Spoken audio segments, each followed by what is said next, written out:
श्री सीताराम भगवान की जय। श्री राम जन्म रहस्य ये श्रृंखला का ये दूसरा प्रवचन। आज इस वीडियो में हम जानेंगे भगवान राम के प्राकट्य की कथा, अर्थात श्री राम का जन्म इस धरातल पर क्यों हुआ। तो ये जानने से पहले इसकी पृष्ठभूमि जान लेनी परम आवश्यक है। तो हुआ यूं कि भगवान के एक बहुत बड़े भक्त राजा अम्बरीश हुए और उनके यहाँ एक अत्यंत सुंदर गुणवान सुशील कन्या का जन्म हुआ। उस कन्या का नाम था श्रीमती। और एक बार नारद मुनि और पर्वत मुनि अम्बरीश राजा के दरबार में आए। दोनों ने उस अति सुंदर कन्या को देखा और दोनों मुनियों के मन में ये इच्छा हो गई कि इनके साथ राजा अम्बरीश हमारा ब्याह करा दे। अब यहां से हम कथा सुनते हैं और आगे मैं प्रमाण भी दूंगा। पहले कथा सुनिए, क्योंकि ये कथा सुनने का, पढ़ने का, अनुमोदन करने का अत्यंत महानतम फल है। आइए सुनते हैं अब ये कथा। तो राजा अम्बरीश के उपस्थिति में सभी शुभ लक्षणों से युक्त कमल नयनी एक कन्या रत्न की उन्हें प्राप्ति हुई। उनका नाम था श्रीमती। ये नाम से वो कन्या जानी गई। उस कन्या के विवाह योग्य वह अनुपम लावण्य से शोभायमान हुई।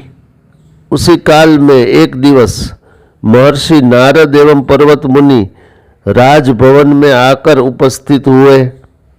तब उन दोनों ऋषियों को उपस्थित देखकर महान तेजवान राजा अम्बरीश ने उनका यथा सत्कार पूजन अर्चन किया और उनकी प्रार्थना की। सभी श्रेष्ठ लक्षणों से युक्त राजा की उस सौंदर्यमयी कन्या को देखकर नारद मुनि चकित हो गए और राजा से पूछ बैठे, हे राजन, ये देव कन्या के समान दिख पड़ने वाली यह पुत्री किसकी है? नारद के द्वारा ऐसे प्रश्न किए जाने पर राजा ने उसे करबद्ध होकर कहा, यह श्रीमती नाम वाली कन्या मेरी अपनी ही है और ये विवाह योग्य अवस्था को प्राप्त हो चुकी है। अतः इसे अपने लिए किसी उपयुक्त वर की खोज है। राजा द्वारा किए गए उत्तर को सुनकर मुनिश्रेष्ठ नारद उस कन्या को अपनी अर्धांगिनी बनाने के लिए लालायित हो गए। पर्वत मुनि ने भी अपने मन में ऐसी ही लालसा प्रकट की। अब राजा को आदेशित करते हुए धर्मनिष्ठ नारद ने राजा से एकांत स्थान में कहा, आप अपनी यह कन्या मुझे प्रदान कर दीजिए। और पुनः पर्वत ऋषि ने भी एकांत में राजा से अपनी इस प्रकार की इच्छा जताई। उन दोनों ऋषियों की याचना सुनकर राजा भय से कातर हो गए।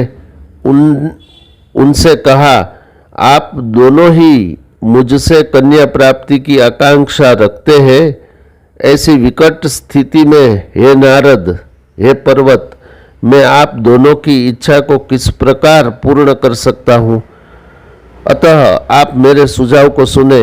यह कन्या आप दोनों में से जिसे पति रूप में वरण करती है उसी को ही मैं अपनी कन्या अर्पित कर दूंगा। इसके अतिरिक्त सर्वथा मैं अपने को असमर्थ पा रहा हूं। राजा की बात का अनुमोदन करके वे दोनों मुनिश्रेष्ठ दूसरे दिन पुनः आने की बात कहकर प्रसन्न चित्त से अपने स्थान को प्रस्थित हुए। ज्ञानियों में परम ज्ञानी वे दोनों विष्णु भक्ति परायण थे।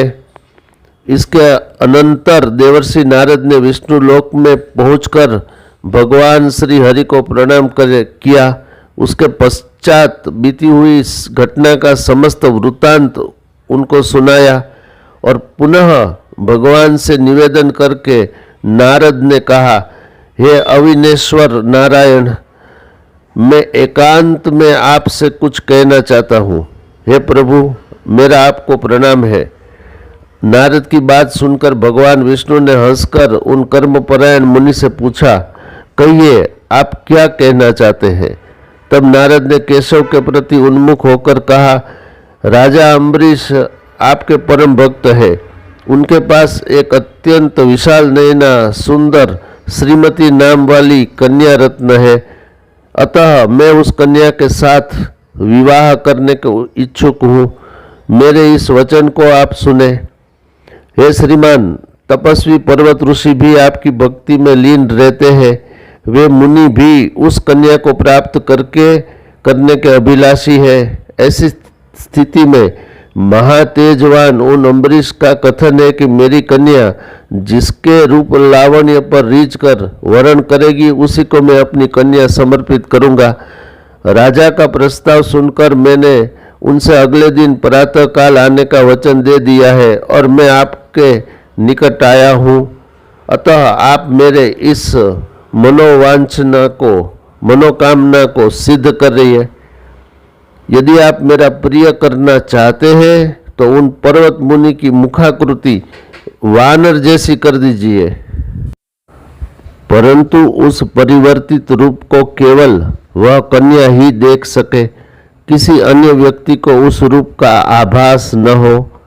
नारद के विनय को सुनकर भगवान श्री कृष्ण हास्य युक्त भाव से बोले, आपने जो कुछ कहा है वैसा ही होगा। हे सौम्य, अब आप सुखपूर्वक प्रस्थान करिए। भगवान की वाणी से आश्वस्त होकर प्रसन्न चित्त से नारद ने जनार्दन भगवान को प्रणाम किया और स्वयं को कृत समझकर अयोध्या नगरी के लिए प्रस्थान किया। तत्पश्चात नारद की अनुपस्थिति में पर्वत मुनि ने भी भगवान विष्णु को प्रणाम कर उससे अकेले में ये कहा। सर्वप्रथम उन्होंने नारद का संपूर्ण वृत्तांत कह सुनाया। उसके बाद उनके समक्ष निवेदन किया, जिस प्रकार नारद का मुखमंडल गोलांगुल के समान बन जाए, आप वही युक्ति करिए और उस मुखाकृति को केवल श्रीमती नाम की वह कन्या ही देख सके, अन्य कोई नहीं। ऐसा सुनकर भगवान विष्णु ने कहा, तुम्हारे कथन अनुसार ही कार्य होगा। अब तुम शीघ्र ही अयोध्या लौट जाओ। इस संबंध में नारद के साथ वार्तालाप करने जैसा कोई दुस्साहस कार्य तुम न करना। अस्तु, अब आगे की कथा अगले प्रवचन में सुनेंगे। इस वीडियो में इतना ही। ऐसे ही धर्मयुक्त वीडियो को देखने के लिए आप देखते रहिए मोरे श्याम चैनल। इसे लाइक, शेयर, कमेंट्स और सब्सक्राइब अवश्य करिए। शेष फिर कभी। बोलिए श्री सीताराम भगवान की जय।